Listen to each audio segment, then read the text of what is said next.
So এর আগে 3টা আয়াতে আমরা দেখলাম যে আল্লাহ সুবহানাহু ওয়া তাআলা মানুষকে বলেছেন যে তাদের আল্লাহ সুবহানাহু ওয়া তাআলা এই দুনিয়া এবং আসমান, এই দুনিয়া এবং আখিরাত সমস্ত কিছু সম্পর্কে তিনি এত ভালোভাবে জানেন যে প্রত্যেকের ব্যাপারে তিনি জানেন কে হচ্ছে সঠিক পথে রয়েছে এবং কে পথভ্রষ্ট হয়েছে। এবং তারপরে আল্লাহ সুবহানাহু ওয়া তাআলা বলেছেন যে তিনি প্রতিদান দান করবেন যারা হচ্ছে খারাপ কাজ করেছে তাদের যেটা প্রাপ্য, এবং যারা হচ্ছে আহসানু বিল হোসনা। এবং তারপরে তিনি বলছেন যে আল্লাযিনা, এই যে আহসানু বিল হোসনা, সেই সর্বোত্তম কাজ করে যারা, তারা কারা? আল্লাযিনা বলে আল্লাহ সুবহানাহু ওয়া তাআলা এখানে তাদের পরিচয় তুলে ধরছেন 32 নম্বর আয়াতের মধ্যে। সো পিপল অফ ইহসান, কারা হচ্ছে এই মুহসিন পর্যায়ে চলে আসবে, তাদের কথা এখানে আল্লাহ সুবহানাহু ওয়া তাআলা বলছেন। যখনই আমরা মুহসিন শব্দটার কথা শুনি, হাদিসে জিবরিলে আছে যেখানে রাসূল সাল্লাল্লাহু আলাইহি সাল্লামকে জিবরিল আলাইহিস সালাম জিজ্ঞাসা করেছিলেন যে ইহসান জিনিসটা কি। তো বলা হয়েছিল যে মানে তুমি এমনভাবে কাজ করবে যেন তুমি আল্লাহকে দেখতে পাচ্ছ, আর যদি সেটাও না পারো তাহলে চিন্তা করা যে আমরা হচ্ছে আল্লাহ হচ্ছে তোমাকে দেখতে পাচ্ছে। সো আল্লাহর সাথে এই যে ঘনিষ্ঠ একটা কানেকশন তৈরি করা, সেই ঘনিষ্ঠ কানেকশনটার মাধ্যমেই আসলে মুহসিন হতে হয়। এবং যখন কাউকে জিজ্ঞাসা করা হয় যে মুহসিন হওয়ার ক্রাইটেরিয়া কি, তখন আমরা আসলেই চিন্তা করি যে যত ভালো ভালো কাজ আছে, যত উত্তম কাজ করা যায়, সেই উত্তম কাজগুলোর কথা আমাদের মাথায় চলে আসে যে নিশ্চয়ই একজন মুহসিন ব্যক্তি হচ্ছেন তিনি, যিনি হচ্ছেন কন্টিনিউয়াসলি রোজা রাখছেন, যিনি হচ্ছেন সারাক্ষণ তাহাজ্জুদের নামাজ পড়ছেন, যিনি কন্টিনিউয়াস দান খয়রাত করছেন, যাকে দেখলেই মনে হবে যেন তার চেহারা থেকে নূরানি আলো বের হয়ে আসছে। তো মুহসিন বলতে আমাদের মাথার মধ্যে সে ধরনের একটা ইমেজ ফুটে ওঠে। আল্লাহ সুবহানাহু ওয়া তাআলা এখানে আল্লাযিনা বলতে তাদের ক্রাইটেরিয়া বলে দিয়েছেন যে কি বেস্ট ডিড, কোন কাজটা হচ্ছে আল্লাহর এত পছন্দনীয় যেটার মাধ্যমে তারা হচ্ছে মুহসিন লেভেলে পৌঁছে যাচ্ছে। সো আল্লাহ সুবহানাহু ওয়া তাআলা বলছেন যে দে আর আহসানু বিল হোসনা, they do their best efforts. কি জন্য? আল্লাযিনা ইয়াজতানিবুনা কাবাইরাল ইসমি। আমরা যদি অর্থটা পড়ি দেখি যে যারা বড় বড় গুনাহ ও অশ্লীল কাজ থেকে বেঁচে থাকে, ছোটোখাটো অপরাধ করলেও নিশ্চয়ই আপনার পালনকর্তা ক্ষমা সুদূর বিস্তৃত। তো সুবহানাল্লাহ, আমরা এখানে দেখি যে আল্লাহ সুবহানাহু ওয়া তাআলা নামাজের কথা বলেন নাই, রোজার কথা বলেন নাই, দান খয়রাতের কথা বলেন নাই, জিহাদের কথা বলেন নাই। আল্লাহ সুবহানাহু ওয়া তাআলা বলছেন যে তারা হচ্ছে সেই ব্যক্তি যারা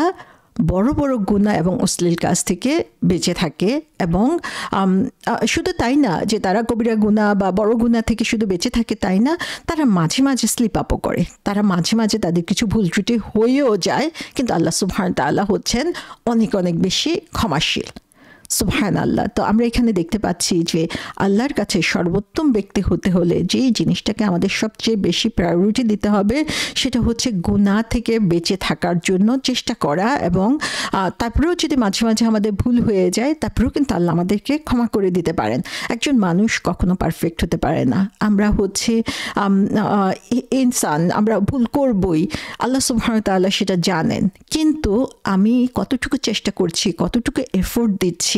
সেটা আল্লাহ সুবহানাহু ওয়া তাআলা এখানে দেখবেন। এবং এই আয়াতটাই আমাদেরকে শিখায় যে ডোন্ট লুজ হোপ ইন আল্লাহ। আল্লাহর উপরে আমরা কখনোই আশাহত হতে পারি না, আল্লাহর কাছ থেকে আমরা কখনোই আশা ছেড়ে দিতে পারি না। এবং সাথে সাথে আমরা এটাও দেখি যে বি রিয়েলিস্টিক, যে আমরা চিন্তা করতে পারি যে একজন মানুষ জীবনেও কোনো ভুল করবে না, কিন্তু এটা আসলে অসম্ভব একটা ব্যাপার।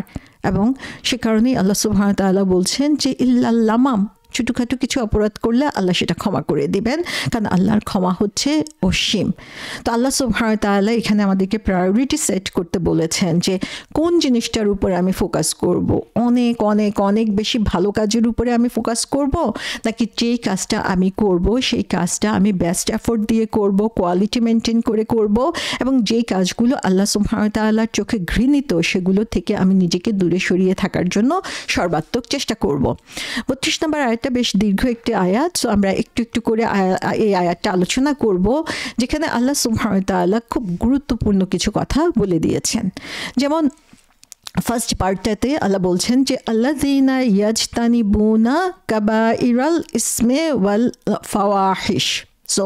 আমরা যদি এটুকুর মধ্যে নিজেদেরকে রাখি এখন, তাহলে দেখতে পারবো যে আল্লাযিনা তারা, তো এখানে আমরা দেখি যে গ্রুপ অফ পিপলের কথা বলা হয়েছে। সো যাদের মুহসিনদের কথা বা আল্লাহর পছন্দনীয় বান্দাদের কথা বলতে গিয়ে আল্লাহ কিন্তু একজন একজন করে বলেন নাই, বলছেন যে they R group of people. And তারা কি করে, ইয়াজতানিবুনা, ইয়াজতানিবুনা শব্দটার অর্থ হচ্ছে কোনো কিছু থেকে দূরে সরে থাকা। তো এটা হচ্ছে এরকম যে কোনো কিছু আমার কাছাকাছি হতে চাচ্ছে, আমি সেটাকে অ্যাভয়েড করার জন্য চেষ্টা করছি, এটাকে বলা হচ্ছে ইয়াজতানিবুনা। তো এর অর্থ হচ্ছে যে গুনাহ আমার কাছে আসতে চাচ্ছে, কিন্তু আমি সেই গুনাহ থেকে নিজেকে দূরে সরে থাকতে যাচ্ছি, টু অ্যাভয়েড, পরিত্যাগ করা। সো এই পরিত্যাগ করাটা হচ্ছে এমন না যে ফার ডিস্টেন্সে এটা আছে, সেটা না, বরং সেটা আমার খুব কাছাকাছি অবস্থান করছে, কিন্তু আমি প্রতিনিয়ত চেষ্টা করছি হচ্ছে এটা থেকে দূরে সরে থাকার জন্য। এবং ইন্টারেস্টিংলি আল্লাহ সুবহানাহু ওয়া তাআলা এখানে ইয়াজতানিবুনা বলেছেন। ইয়াজতানিবুনা হচ্ছে প্রেজেন্ট টেন্স, এবং এই প্রেজেন্ট টেন্স ব্যবহার করার কারণ হিসাবে তাফসীরকারগণ বলেছেন যে তার কারণ হচ্ছে এটা শুধুমাত্র একবার করে শেষ হয়ে যায় না, যে পাস্টে অতীতকালে একবার করেছিল সে কারণেই তারা মুহসিন হয়ে গিয়েছে, সেটা না, বরং তারা হচ্ছে ইয়াজতানিবুনা, কন্টিনিউয়াসলি তারা এই এফোর্টটা দিয়ে যায়, কন্টিনিউয়াসলি এই কবিরা গুনাহ তাদের সামনে আসে। তারা এমন কোনো দুনিয়ায় বাস করে না যে সব কিছু থেকে ঊর্ধ্বে, সমস্ত কিছু থেকে বাইরে, যেখানে কোনো গুনাহ তাদেরকে টাচ করতে পারে না, বরং সমস্ত কিছু তাদের কাছে সারাক্ষণে উৎপেতে আছে। এবং ইয়াজতানিবুনা তারা কি করে, তারা কন্টিনিউয়াসলি এক্সপোজ হচ্ছে এবং কন্টিনিউয়াসলি তারা সেটা থেকে দূরে সরে যাওয়ার জন্য চেষ্টা করছে, তারা কেয়ারফুল থাকছে, সাবধান থাকছে, এবং যে কারণে হচ্ছে এটাকে অ্যাভয়েড করা তাদের পক্ষে সম্ভব হচ্ছে। এবং এই অ্যাভয়েড করাটা, এটা থেকে দূরে সরে থাকা হচ্ছে ঠিক তখনই তারা করছে, they have the opportunity to do it, যে তাদের সুযোগ আছে চোখের সামনে যে এই কাজটা করার, কিন্তু এই কাজটা করা থেকে সে নিজেকে দূরে সরিয়ে রাখছে। তার কারণ হচ্ছে তারা মুহসিন, তারা আল্লাহ সুবহানাহু ওয়া তাআলাকে তার বেস্ট এফোর্টটা শো করতে চায়। সো আমরা কোনো জিনিস কখন অ্যাভয়েড করি, যখন সেই জিনিসটা আমাদের কাছে নোংরা মনে হবে, কুৎসিত মনে হবে, যেটা আমার কাছে ক্ষতিকর মনে হবে, সেই জিনিসটাই আমরা আসলে সেটা থেকে নিজেকে দূরে সরিয়ে রাখার জন্য আমরা সচেতন থাকি। সো ইয়াজতানিবুনা বলতে সেরকমভাবেই যে আমরা জানি যে এই জিনিসটা আমার জন্য ক্ষতিকর, এই জিনিসটা হচ্ছে আগলি, এই জিনিসটা হচ্ছে নোংরা, যে এটা এই কাজটা করলে আমার মন বা আমার শরীর নোংরা হয়ে যাবে, সে কারণে আমি এটা থেকে দূরে সরে থাকি এবং বারবার এক্সপোজড হওয়া সত্ত্বেও আমি এটা থেকে নিজেকে বিরত রাখার জন্য চেষ্টা করছি। এই যে স্ট্রাগল, এটাই হচ্ছে মুহসিনের বৈশিষ্ট্য।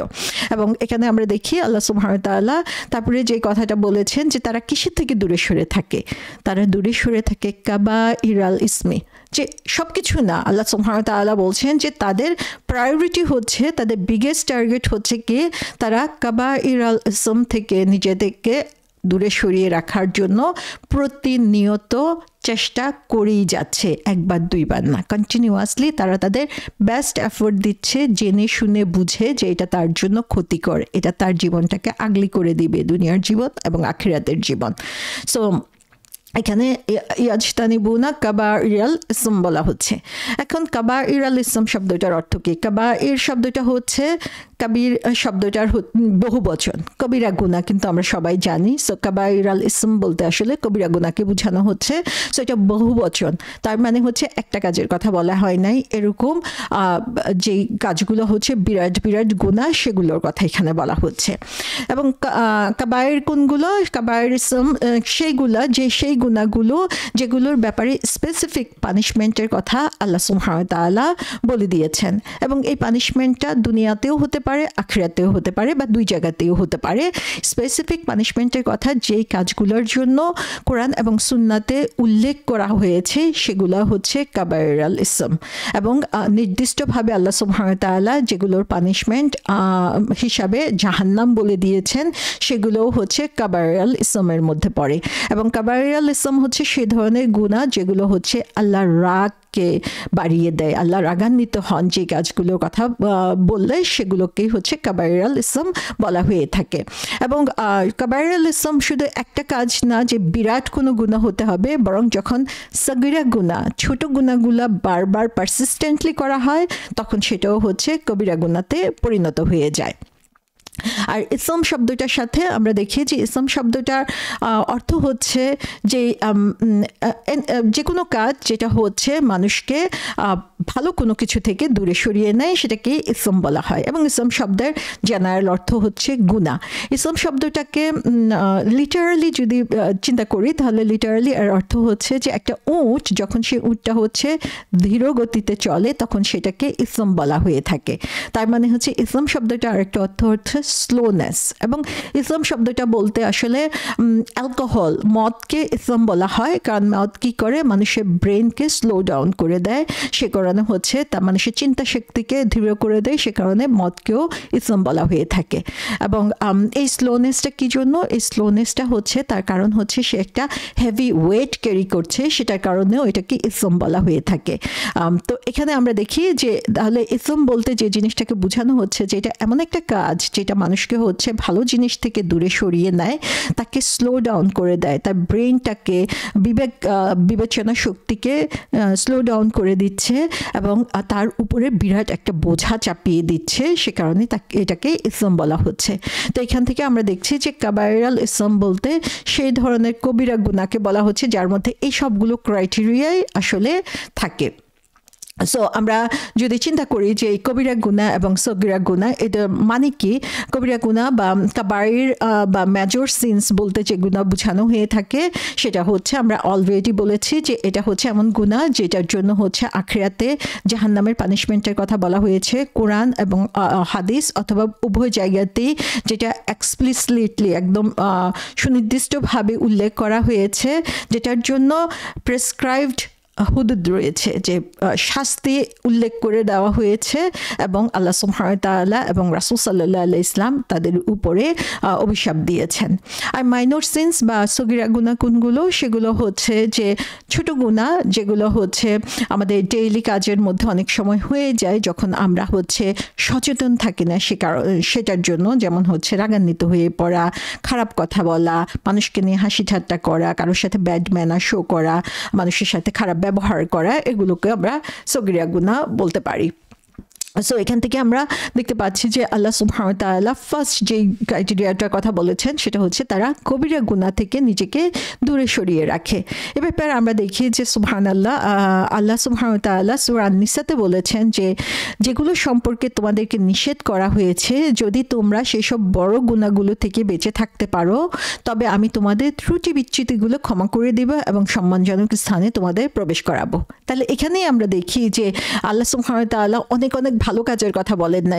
বলেছেন আমাদের প্রায়োরিটি হওয়া উচিত কবিরা গুনাহ থেকে নিজেকে বাঁচিয়ে রাখার জন্য চেষ্টা করা যদি আমরা এটা করতে পারি যে কাজগুলো আল্লাহ নিষেধ করেছেন সেগুলো থেকে তাহলে আল্লাহ আমাদেরকে ক্ষমা করে দিবেন এবং সেটা আমরা পরের আয়াতের পরের অংশেও দেখতে পারবো এবং সম্মানজনক স্থানে প্রবেশ করাবেন ইবনে আব্বাস রাদিয়াল্লাহু আনহু কে জিজ্ঞাসা করা হয়েছিল যে কয়টি কবিরা গুনাহ রয়েছে তিনি বলছেন যে 70-র মতো সাধারণত আমরা দেখি যে 7টা কবিরা গুনার কথা এক্সপ্লিসিটলি উল্লেখ করা হয়েছে যে সুনির্দিষ্টভাবে 7টা কবিরা গুনার কথা বলা হয়েছে সেই 7টা কবিরা গুনার মধ্যে আছে যেমন হচ্ছে যে আল্লাহ সুবহানাহু ওয়া তাআলার সাথে শিরক করা যেটা হচ্ছে আল্লাহ সুবহানাহু ওয়া তাআলা সবচেয়ে বেশি অপছন্দ করেন যে আল্লাহ ছাড়া অন্য কাউকে তার কোনো গুণ বা কোয়ালিটির সাথে শরীক করা সেটা হচ্ছে এক নাম্বার 2 নাম্বার হচ্ছে যারা হচ্ছে জাদু টোনা করে সে ব্যাপারে জাদু টোনার উপরে বিশ্বাস করে সেটাও হচ্ছে একটা কবিরা গুনাহ 3 নাম্বার হচ্ছে আল্লাহ সুবহানাহু ওয়া তাআলা যেটা প্রেসক্রাইব করেন নাই বা যেভাবে নির্দেশ দেন নাই কোনো মানুষকে হত্যা করা যেমন কারো শাস্তি হিসাবে যখন দেওয়া হচ্ছে তখন তাকে হত্যা করার জায়েজ আছে বিচারের ভিত্তিতে কিন্তু আল্লাহ সুবহানাহু ওয়া তাআলার নির্দেশ ব্যতীত কোনো মানুষকে খুন করা সেটা হচ্ছে কবিরা গুনাহর অন্তর্ভুক্ত 4 নাম্বার হচ্ছে সুদ খাওয়া সো আমরা দেখি যে আল্লাহর সাথে শিরক করার ব্যাপারে অথবা মানুষকে খুন করা এটাকে যেটা যত আমরা বড় গুনাহ হিসেবে চিন্তা করি জাদু টোনার ব্যাপারটা কিন্তু আমরা সেভাবে সিরিয়াসলি নেই না, সুদের ব্যাপারটা আমরা আরও কম সিরিয়াসলি নেই, অথচ এগুলো সবই হচ্ছে কবিরা গুনার অন্তর্ভুক্ত। 5 নম্বর বলা হয়েছে যে এতিমের খাবার অনধিকার, এতিমের সম্পদে অনধিকার চর্চা করা। সুবহানাল্লাহ, এটাও আমাদের সমাজের মধ্যে একদম ওয়াইড স্প্রেড একটা জিনিস যে আমরা এতিম সম্পর্কে এত বেশি খেয়াল থাকে, যারা হচ্ছে এতিমের তত্ত্বাবধানে থাকে তাদের অনেক অনেক বেশি সতর্ক হওয়া প্রয়োজন। 6 নম্বর বলা হয়েছে যে যুদ্ধের ময়দান থেকে পালিয়ে যাওয়া, এবং 7 নম্বর হচ্ছে কোনো মহিলা সম্পর্কে তার মিথ্যা অপবাদ দেওয়া, সেটাও হচ্ছে একটি কবিরা গুনার অন্তর্ভুক্ত। তো আমরা দেখি যে কোরআনে আরও বেশ কিছু গুনার কথা উল্লেখ করা হয়েছে, কারণ আমরা জানি যে কবিরা গুনাহ হচ্ছে সেই গুনাহগুলো যেগুলো কোরআনে এবং অথবা হাদিসে সরাসরি উল্লেখ করা হয়েছে। তার মধ্যে হচ্ছে খুন করা, ম্যাজিক, নামাজে অবহেলা করা, জাকাত ঠিকমতো না দেওয়া, বাবা মার সাথে খারাপ ব্যবহার করা, তারপরে হচ্ছে অ্যাডাল্টারি অ্যান্ড জিনা, বেবিচার, সেগুলো, তারপরে হচ্ছে আত্মীয় স্বজনের সাথে সম্পর্ক নষ্ট করা, সুদ খাওয়া, ব্যাকবাইটিং, গিবত এবং চুগলখড়ি, চুরি করা, ডাকাতি করা, মিথ্যা বলা, চিট করা মানুষের সাথে, ঘুষ নেওয়া। তো সুবহানাল্লাহ, এখানে কিছু কাজকে আমরা দেখব যে আমরা খুবই খারাপ মনে করি, মানুষ খুন করবে এত বড় একটা জঘন্য কাজ, অথচ আমরা কন্টিনিউয়াসলি কিন্তু ব্যাকবাইট করে ফেলছি, গিবত করে ফেলছি, কন্টিনিউয়াসলি আমরা মিথ্যা কথা বলে ফেলছি, মানুষের সাথে চিটিং করছি, অ্যাডাল্টারিকে আমরা খুব খারাপ বলে জানি, কিন্তু একই সাথে আমরা হচ্ছে বাবা মার সাথে খারাপ আচরণ করছি, সুদের মধ্যে নিজেদেরকে ডুবিয়ে রাখছি, নামাজের ব্যাপারে বেখেয়াল হয়ে যাচ্ছি। সো এই কবিরা গুনাহগুলোর ব্যাপারে আমরা যদি সতর্ক থাকতে পারি, তাহলে আল্লাহ সুবহানাহু ওয়া তাআলা আমাদের পুরস্কার দিবেন, সেটা আল্লাহ সুবহানাহু ওয়া তাআলা ঘোষণা দিয়ে দিয়েছেন। সো আমাদেরকে এই মেজর সেন্স এবং মাইনর সেন্স এগুলোর ব্যাপারে সুস্পষ্ট ধারণা রাখতে হবে, এবং আল্লাহ সুবহানাহু ওয়া তাআলা এখানে বলছেন যে তারা এই কাবাইরুল ইসম, কবিরা গুনাহ থেকে নিজেদেরকে দূরে সরিয়ে রাখে, এবং তার মানে এই যে তারা কোনো গুনাহকেই আসলে মানে ক্ষুদ্রভাবে নেয় না, যে হালকাভাবে নেয় না। কারণ হচ্ছে মাইনর সিনস অথবা সগীরা গুনাহ যেগুলা, সেগুলোকে আমরা যদি ইনসিগনিফিক্যান্ট মনে করি এবং সেগুলো যদি আমরা কন্টিনিউয়াসলি করতে থাকি, সেগুলোর প্রতি ঘৃণা প্রদর্শন না করে, সেগুলোর থেকে দূরে সরে থাকার চেষ্টা না করে, তাহলে হচ্ছে সেগুলোই কবিরা গুনায় পরিণত হয়ে যায়। সো এই ব্যাপারগুলোতে যে সগীরা গুনাহ বলে বা ছোট গুনাহ বলে সেগুলোর যত্ন আমি নিব না, সেগুলোকে অ্যাভয়েড করব না, সেটা কিন্তু ঠিক না, কারণ সেগুলোই হচ্ছে একসময় কবিরা গুনাহতে পরিণত হয়ে যেতে পারে। তাহলে এই গুনাহগুলোর ব্যাপারে যখনই আমাদের মনের মধ্যে অসওয়াসা আসবে, যখনই এই গুনাহ করার চিন্তা আমাদের মধ্যে আসবে, তখনই 3টা জিনিসের কথা আমরা যদি স্মরণ করি, এই সুনির্দিষ্ট জ্ঞান থাকার পরে, তাহলে দেখা যাবে যে সেটা আমাদের জন্য অনেক সহজ হয়ে যাবে সেগুলোকে অ্যাভয়েড করা। একটা হচ্ছে যে মৃত্যুর কথা স্মরণ করা, যে কোনো সময় মৃত্যু হতে পারে, আমি হয়তো বা তওবা করার সুযোগ নাও পেতে পারি। সেকেন্ড যে জিনিসটা, সেটা হচ্ছে আল্লাহ সুবহানাহু ওয়া তাআলা আমাদেরকে দেখছেন কন্টিনিউয়াসলি, যে আল্লাহ আমাকে প্রতি মুহূর্তে নার্চারিং করছেন, যার দয়ায় আমি বেঁচে আছি, তিনি খেয়াল করছেন আমি কি কাজটা করছি, তার সামনে আমি কিভাবে এই কাজটা করব। থার্ড জিনিসটা, সেটা হচ্ছে যে ফেরেশতারা আমাদের প্রত্যেকটা কাজে হিসাব নিচ্ছেন, লিখে রাখছেন। তো সেখান থেকে আমার আসলে পার পাওয়ার, ধোঁকা দেওয়ার কোনো ধরনের সুযোগ নেই।